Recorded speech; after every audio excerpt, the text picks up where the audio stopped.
Hello, I'm Paul Bechtold. I'm RVP of Debt Elimination Programs for Gordon Marketing, and with me today I have my good friend and colleague, Tim Luby. He's National Sales Manager for Gordon Marketing for the Annuity Department, and today we want to talk about how to avoid chargebacks. So with that, let's just jump on in.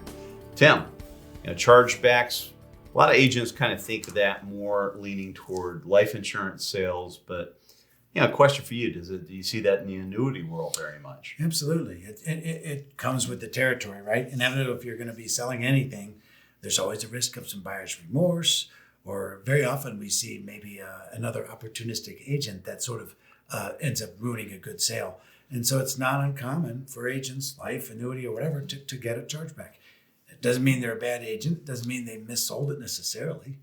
But there's a chargeback provision in agent contracts for a reason, Exactly. Now, in your experience, you've been around the annuity sales world for a long time.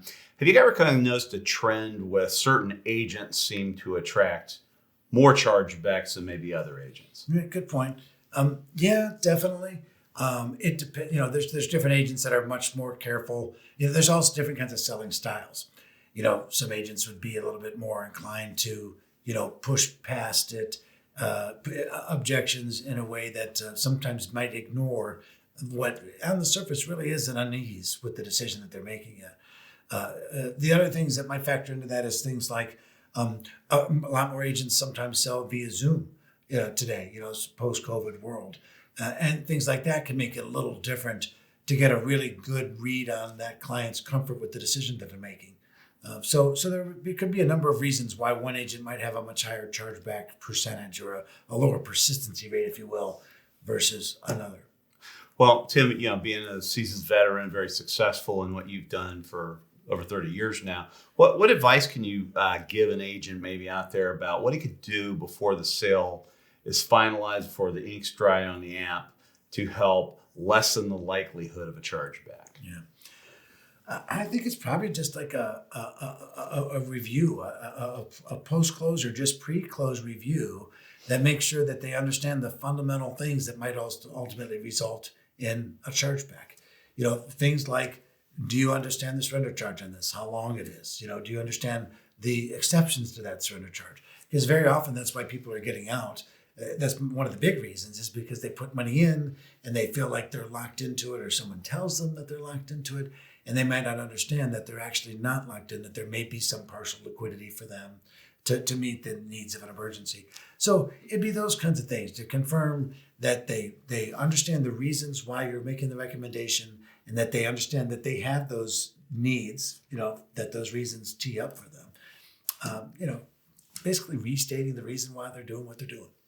Great. So, Tim, outside of the financial aspect of a chargeback, what kind of things should an agent have in mind with their relationship with a carrier that might affect their business as well? Yeah, interesting. That's kind of a great question. I guess a couple of things that come to mind for me would be, one is sort of the reputational risk, for them in business. This is a relationship game. And so their reputation with their clients and with the carriers that they work with is important. So that's be one reason. And another one that I can think of that's really important is that, often if you run into trouble with chargebacks or debt to a carrier, you can get hits on your record, on your credit record, or your vector report, let's say.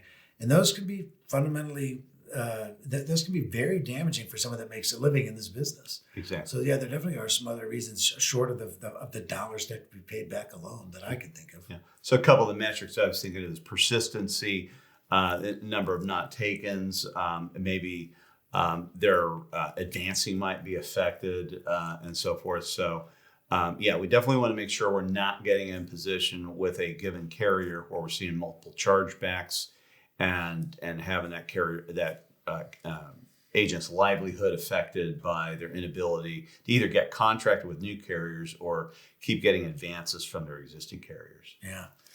That's kind of interesting as I'm thinking about this. On the annuity side and the life side are very different. But do you know like what one of the main reasons for chargebacks is? One of the biggest or most common reasons that chargebacks result?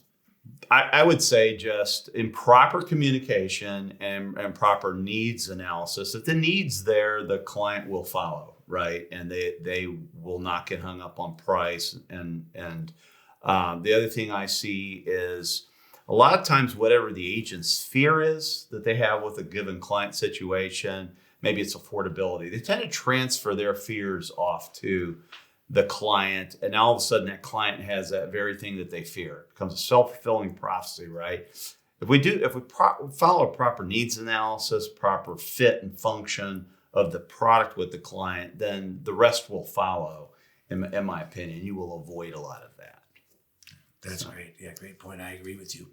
So, well, we're kind of running to the end here of this episode, and for you agents out there want help with avoiding more chargebacks, reach out to us. Okay, so I'm Paul at GordonMarketing.com. My number is 317-626-3054. Tim, how could they get a hold of you, please? I'm Tim L. at GordonMarketing.com, and my direct number is 330-283-6140. Okay, be sure to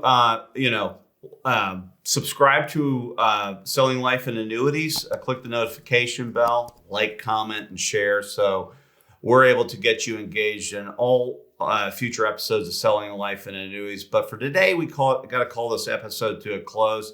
So on behalf of Tim Louvie, RVP of Annuity Sales at Gordon Marketing, and Paul Bechtold, RVP of Debt Elimination Programs at Gordon Marketing, we thank you for your time and happy selling.